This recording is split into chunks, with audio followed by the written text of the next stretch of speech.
Hey guys, आपका स्वागत है टारगेट सरकारी नौकरी चैनल पर। मैं हर्षद अली। उत्तर प्रदेश शिक्षक भर्ती यानी सुपर टेट परीक्षा की तैयारी हम अपने इस चैनल पर आपके लिए शुरू करा चुके हैं, जिसमें आज करंट अफेयर्स की ये हमारी सेकंड क्लास होगी। यानी जनवरी महीने के हम सारे करंट अफेयर्स आज इस वीडियो में कंप्लीट कर लेंगे। ये इसका दूसरा भाग है। पहला भाग हमने कल कराया था, चैनल पर प्लेलिस्ट बना दी गई है, आप देख लीजिए। इसके अलावा कल हमने हिंदी विषय की भाषा हिंदी की एक पहली क्लास ली थी और आज इसकी दूसरी क्लास शाम को आपको मिलेगी। तो चैनल पर जुड़ जाइए। अब अलग अलग विषयों की क्लासेस आपके लिए आना शुरू हो गई हैं, तो आप अपना सपोर्ट बनाए रखिए। वीडियोस पर लाइक ज़रूर कीजिए और अपने फ्रेंड्स को भी शेयर करिएगा, क्योंकि कंटेंट आपको कंप्लीट मिलेगा यहाँ पर और बहुत ही अच्छा। यानी आपको इस कंटेंट के अलावा कुछ और पढ़ने की, कोई बुक से पढ़ने की भी ज़रूरत नहीं रहेगी। आइए शुरुआत करते हैं। पहला प्रश्न डिस्कस करते हैं आज का। इसके अलावा हमने जो 55 नंबर का आपका जीएस आ रहा है सुपर टेट की परीक्षा में, उसको हमने अपने टेलीग्राम चैनल पर अपलोड किया है, उसको आप डाउनलोड कर लीजिए। इसके अलावा कुछ पीडीएफ में, कुछ नोट्स में आपको पासवर्ड मांगता है, वहाँ पर आप पासवर्ड ये रखिएगा IRSHADSIR इरशाद सर पासवर्ड डालेंगे तो ओपन हो जाएंगे वो नोट्स आपके लिए, जिसमें आई कैपिटल है, एस कैपिटल है, कोई भी स्पेस नहीं है बीच में। आज का पहला प्रश्न देखेंगे। नेताजी सुभाष चंद्र बोस की 125वीं जयंती 23 जनवरी 2022 को किस दिवस के रूप में मनाई गई? नेताजी सुभाष चंद्र बोस का जन्म 23 जनवरी 1897 में हुआ था, इसलिए 23 जनवरी को जो है नेताजी सुभाष चंद्र बोस की जयंती को पराक्रम दिवस के रूप में सेलिब्रेट किया जाता है। पहले प्रश्न का आंसर ऑप्शन ए रहेगा।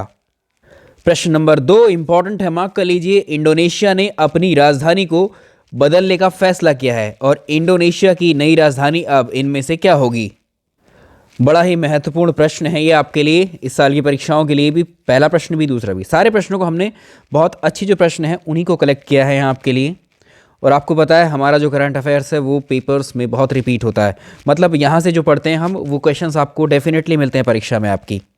तो आपसे पूछ सकता है इंडोनेशिया की जो पुरानी राजधानी है उसका क्या नाम था? तो ये जकार्ता थी इंडोनेशिया की पुरानी राजधानी। अब जो है नुसंतारा है नई राजधानी जो बनाई गई है इंडोनेशिया की, ये नाम भी आपको याद रखना है। और आपसे ये भी पूछ सकता है जो नई राजधानी इंडोनेशिया की बनाई गई है नुसंतारा, ये बोर्नियो आइलैंड पर स्थित है। ठीक है। प्रश्न अगला, भारत में पहली बार निम्न में से किस राज्य में जिला सुशासन सूचकांक जारी किया गया? बड़ा इंपॉर्टेंट प्रश्न है। जम्मू में जो है भारत का पहला जिला सुशासन सूचकांक जारी किया गया और ये गृह मंत्री अमित शाह के द्वारा 23 जनवरी को इसको रिलीज किया गया था। इसका आंसर होगा जम्मू कश्मीर, ऑप्शन सी। प्रश्न अगला देखें। निम्न में से किस देश में भारत के सहयोग से सामाजिक आवास इकाई सहित कई परियोजनाओं का उद्घाटन किया गया था? आंसर होगा मॉरिशस, ऑप्शन ए। प्रश्न नंबर अगला देखिए, इंपॉर्टेंट है। आईसीसी ने पुरुष T20 team of the year 2021 का कप्तान किसे बनाया है?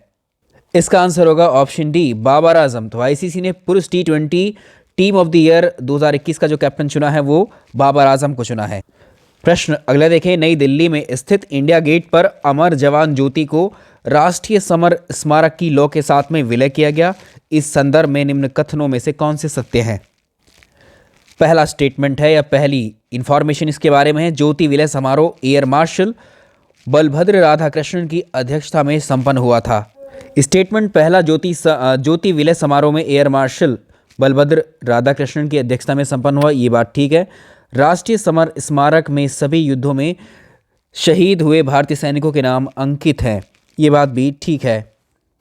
अगला देखिए, अमर जवान ज्योति में जो कारगिल युद्ध में शहीद भारतीय सैनिकों के नाम अंकित हैं।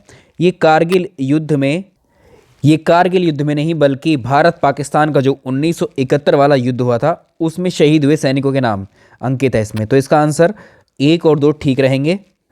प्रश्न अगला देखेंगे। प्रत्येक वर्ष 21 जनवरी को निम्न में से कौन से राज्य अपने स्थापना दिवस के रूप में मनाते हैं? इसमें अगर हम बात करें मणिपुर, मेघालय और त्रिपुरा, ये अपना स्थापना दिवस 21 जनवरी को मनाते हैं। इसका आंसर होगा ये तीनों राज्य, ऑप्शन डी करेक्ट आंसर होगा। क्योंकि याद रखिएगा आप 21 जनवरी वर्ष 1972 को पूर्ण राज्य का दर्जा मिला था इन तीनों स्टेट्स को। प्रश्न अगला, world employment and social outlook WESO 2022 report को हाल ही में जारी किया गया। ये रिपोर्ट निम्न में से किस संस्थान के द्वारा जारी किया जाता है?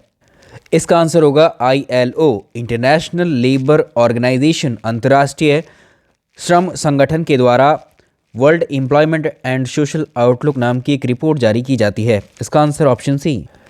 इसका हेडक्वार्टर आपसे पूछ सकता है स्टैटिक प्रश्नों में। जेनेवा है ILO का जो हेडक्वार्टर है, यानी कहाँ पर है? स्विट्जरलैंड में। प्रश्न अगला देखिए, फीफा सर्वश्रेष्ठ खिलाड़ी बेस्ट फीफा फुटबॉल अवार्ड्स 2021 का पुरस्कार इनमें से किसको दिया गया? इंपॉर्टेंट है, ये रॉबर्ट लेवांडस्की को दिया गया था। और ये अगर महिला कैटेगरी में पूछे तो ये तो पुरुष कैटेगरी में हमने रॉबर्ट लेवांडस्की को मिला है। ये अगर महिला कैटेगरी में पूछे तो ये एलेक्सिया पुटेलस को मिला है, बार्सिलोना की खिलाड़ी हैं। प्रश्न अगला देखेंगे, विश्व आर्थिक मंच की बैठक हुई 2022 की, हाल ही में आयोजित की गई। इस बैठक के संदर्भ में कौन से कथन सत्य हुए? ये बैठक स्विट्जरलैंड के दावोस में आयोजित की गई थी। ये बात बिल्कुल ठीक है। वेन्यू पूछता है आपसे परीक्षा में। इस बैठक में वित्त मंत्री निर्मला सीतारमन ने भी हिस्सा लिया था? नहीं, इसका आंसर होगा ऑप्शन ए, प्रधानमंत्री ने हिस्सा लिया था। आप में से जो भी अभ्यर्थी अभी PCS परीक्षा, UPPSC, UPSSC के किसी एग्जाम की तैयारी कर रहे हैं तो आप मेरे प्रोफाइल से कर सकते हैं। अनअकैडमी लर्निंग एप्लीकेशन पर मेरी लाइव क्लासेस चल रही हैं, डिस्क्रिप्शन में लिंक आपको मिल जाएगा। और आज अभी 31 जनवरी है और 31 जनवरी को आप अनअकैडमी पर जो भी प्लस सब्सक्रिप्शन है उसमें ऐड हो रहे हैं, तो आप मेरा रेफरल कोड यूज़ करेंगे IALI10। ये रेफरल कोड यूज़ करेंगे तो आपको आज के दिन 20% का ऑफ मिल जाएगा किसी भी सब्सक्रिप्शन पर। फ्री में आप PCS की तैयारी करना चाहते हैं किसी एक परीक्षा की, तो आप जो आपकी GS की पेपर उनकी टेस्ट सीरीज़ चल रही है अनअकैडमी पर, फ्री टेस्ट सीरीज़ है ये, स्कॉलरशिप टेस्ट सीरीज़। इसमें रैंक 1 और 2, 3 लेकर के आते हैं, तो आपको 1 साल की पढ़ाई बिल्कुल फ्री होती है आपकी यहाँ, जिनमें शामिल है आपके अपर PCS, lower RO, UPSI, PET, लेखपाल, BO ऑप्शनल। ये सारे विषय इस टेस्ट सीरीज़ में 1 रैंक लाने पर आपको अनलॉक हो जाते हैं 1 साल के लिए। और डायरेक्टली आप इन कोर्सेज़ की तैयारी करना चाहते हैं विदाउट स्कॉलरशिप टेस्ट, तो आपको प्लस में इनके सब्सक्रिप्शंस अवेलेबल हैं। तो आप 1 महीने से लेकर 12 महीने तक अलग अलग सब्सक्रिप्शन है। ये सारे पिछले स्लाइड में जितने भी हमने कोर्सेज डिस्कस किए हैं वो यहाँ किसी भी सब्सक्रिप्शन पर अवेलेबल हैं। तो आप मेरा रेफरल कोड यूज़ करेंगे इसमें IALI10, तो आपको किसी भी सब्सक्रिप्शन पर 20% की छूट मिल जाएगी, 20% फीस इसी की कम हो जाएगी। PCS की तैयारी के लिए आप मुझे संपर्क कर सकते हैं 971 पर 7887881 पर। ये व्हाट्सएप नंबर है, इस पर व्हाट्सएप करके क्वेरी कर सकते हैं। प्रश्न अगला भी उतना ही इम्पॉर्टेंट है। केंद्रीय मंत्रिमंडल ने राष्ट्रीय सफाई कर्मचारी आयोग है, इसकी फुल फॉर्म है NCSK की, नेशनल कमीशन फॉर सफाई कर्मचारी, नाम ही इसका ये है। इसके कार्यकाल को बढ़ाने का फैसला किया है। इस आयोग का गठन किस वर्ष में किया गया था? इंपॉर्टेंट प्रश्न है। और इस आयोग की अगर हम बात करें, इस आयोग को समय समय पर रिवाइव किया गया है, यानी पुनर्जीवित दोबारा से इसको लागू किया गया है कई बार। तो अभी जो इसका कार्यकाल ख़त्म हो रहा था तो वो 31 दिसंबर 2000, अगर इसके कार्यकाल की बात करें हम, इसके कार्यकाल को बढ़ाकर 1 अप्रैल 2022 से 31 मार्च 2025 किया गया है। शुरुआत इसकी की गई थी वर्ष 1993 में, ठीक है, ऑप्शन डी। प्रश्न अगला देखेंगे, प्रत्येक वर्ष 15 जनवरी को किस उपलक्ष्य पर सेना दिवस यानी आर्मी डे को सेलिब्रेट किया जाता है? क्यों किया जाता है इसका प्लॉट बताना है। तो KM करियप्पा का भारतीय थल सेना के शीर्ष कमांडर का पदभार ग्रहण करने की खुशी में इसको सेलिब्रेट किया जाता है। अगला इंपॉर्टेंट प्रश्न, फसल कटाई का त्यौहार मकर संक्रांति को असम में क्या कहा जाता है? जिसे हम मकर संक्रांति की बात कर रहे हैं, इसको असम में कहा जाता है बिहू। तो इसे असम में बिहू के नाम से जाना जाता है। तो असम में सिंपली से बिहू या मागी बिहू भी कहा जाता है। कोई सा भी नाम आपसे पूछा जा सकता है। और इसी त्यौहार को पूरे देश में मनाया जाता है। अलग अलग राज्यों में इसको अलग अलग नाम से पुकारा जाता है। जैसे तमिलनाडु में ही इसको पोंगल कहा जाता है, गुजरात में इसको उत्तरायण कहा जाता है, ठीक है, और उत्तर भारत में इसको मकर संक्रांति के रूप में मनाया जाता है। कब सेलिब्रेट किया गया? 14 जनवरी को, ठीक है, 14 जनवरी 2022। 16 जनवरी 2022 को भारत में पहली बार कौन सा दिवस सेलिब्रेट किया गया? इस प्रश्न को हम पहले भी डिस्कस कर चुके हैं। तो ये जो है 16 जनवरी 2022 को पहली बार जो है नेशनल स्टार्टअप डे सेलिब्रेट किया गया। ऑप्शन ए पूछा जा सकता है परीक्षा में। प्रश्न नंबर 15, पंडित बिरजू महाराज का हाल ही में निधन हुआ है। किस क्षेत्र में विश्व स्तर पर लोकप्रिय बनाने में उनका अद्वितीय योगदान रहा? कथक नृत्य को। ऑप्शन डी करेक्ट आंसर होगा। प्रश्न अगला देखें, लक्ष्य सेन ने फाइनल किसे पराजित करके इंडिया ओपन बैडमिंटन टूर्नामेंट 2022 के मेंस सिंगल का खिताब जीता है? यह है सिंगापुर के लो किया यीव को हरा करके जीता है। सारे नाम एक जैसे ही लग रहे होंगे। प्रश्न अगला मार्क कर लीजिए, न्यू अपॉइंटमेंट्स में, नई नियुक्तियों में भारत अंतरिक्ष अनुसंधान संगठन इसरो है, इंडियन स्पेस रिसर्च ऑर्गेनाइजेशन के नए अध्यक्ष कौन नियुक्त किए गए हैं? इस प्रश्न को पहले ही मैंने आपको करवाया, doctor S Somnath, option A. इनसे पहले कौन थे? डॉक्टर के शिवान थे। सर्वोच्च न्यायालय ने प्रधानमंत्री नरेंद्र मोदी की हाल ही में पंजाब यात्रा के दौरान सुरक्षा उल्लंघन की जांच के लिए 5 सदस्यीय टीम का गठन किया। आप याद रखिएगा कि जिस टीम का गठन किया उसमें 5 सदस्य हैं। ये प्रश्न भी फ्रेम कर सकता है। इस कमेटी के अध्यक्ष कौन थे? Justice Indu Malhotra, option C. प्रश्न अगला, भारत में निम्नलिखित में से किसकी जयंती के दिन राष्ट्रीय युवा दिवस को मनाया जाता है?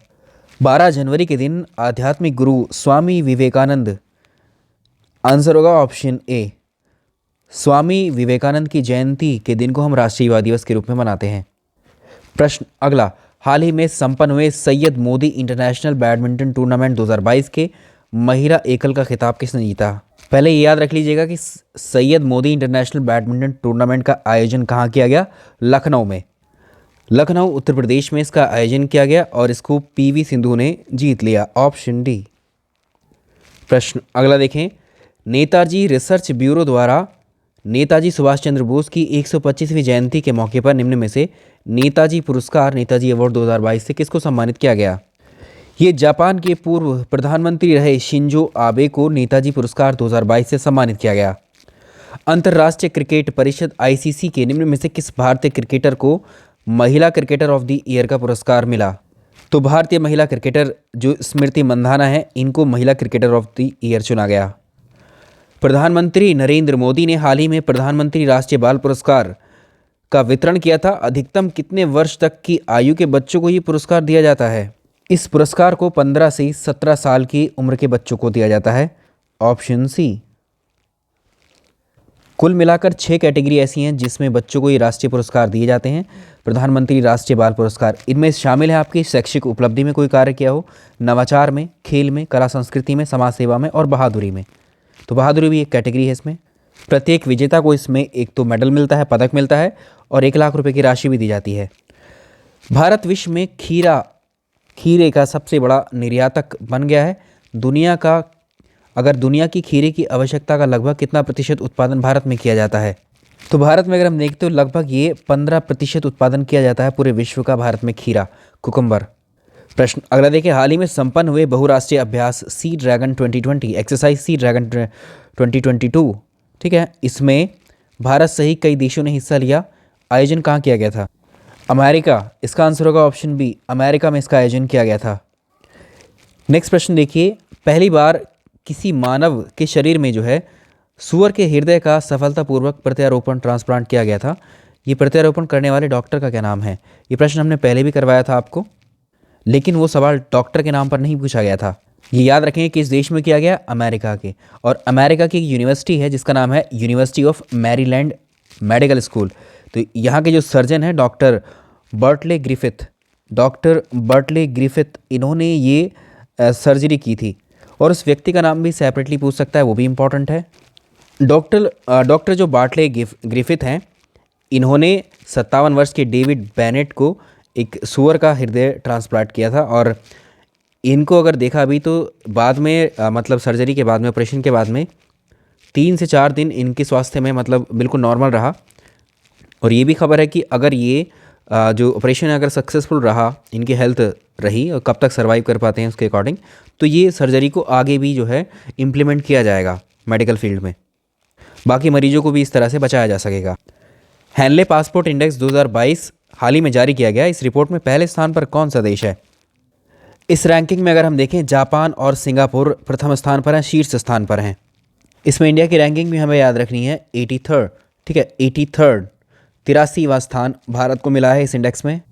अच्छा प्रश्न है, पंजाब के पूर्व मुख्यमंत्री कैप्टन अमरिंदर सिंह के द्वारा हाल ही में एक नए राजनीतिक दल का गठन किया गया है, क्या नाम है इसका? इम्पोर्टेंट है, पंजाब लोक कांग्रेस पार्टी, याद रखिएगा। और इस पार्टी का जो सिंबल है उसमें एक हॉकी स्टिक है और एक गेंद है साथ में, ठीक है। हॉकी स्टिक और ये गेंद जो है ये इसका चुनाव चिन्ह है। प्रश्न अगला, विश्व हिंदी दिवस वर्ल्ड हिंदी डे कब मनाया जाता है? 10 जनवरी को सेलिब्रेट किया जाता है, ऑप्शन सी। अभी जनवरी 2022 में 10 जनवरी को ही 79th गोल्डन ग्लोब पुरस्कारों में जो है ड्रामा श्रेणी में सर्वश्रेष्ठ फिल्म का पुरस्कार किसने जीता है? इस फिल्म का पुरस्कार जीता है the power of the dog नाम की ड्रामा ने फिल्म ने, ठीक है। ये हुए हमारे आज के करंट अफेयर्स के प्रश्न। और आज सेकंड वीडियो आपका हिंदी भाषा के लिए आएगा, ठीक है। हिंदी का सेकंड क्लास होगी वो, जो रात को 8 से 9 बजे के बीच में अपलोड होगी, तो आप देख लीजिएगा।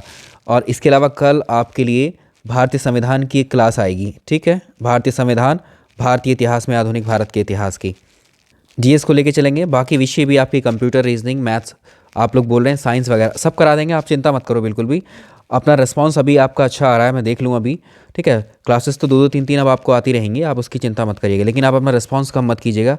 बहुत बेहतरीन, मेरा बहुत मन है कि बहुत अच्छे से मैं इस परीक्षा को पढ़ाऊँ आपको, एक एक विषय को। Thank you so much.